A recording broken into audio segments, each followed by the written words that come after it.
आपलं सगळं शेत पाण्याखाली गेले, काय करायचं ग आता? ए बाबा जा तेवढं फोटो आणि पंचनामा करून येत जा. आधीच वैतागली बसतून त्यावर इथं. बरोबर साहेब, आत्ता लगेच जातो.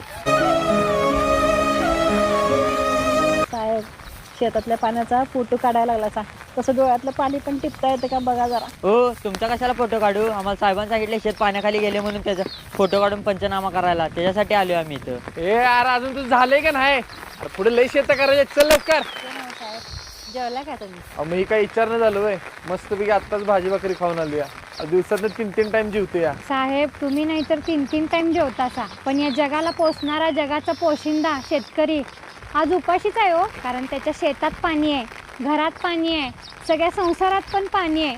त्याचं पीक सगळं पाण्याखाली आहे आणि हे सगळं बघून त्याच्या काळजाचं पण पाणी पाणी झालंय हो. साहेब,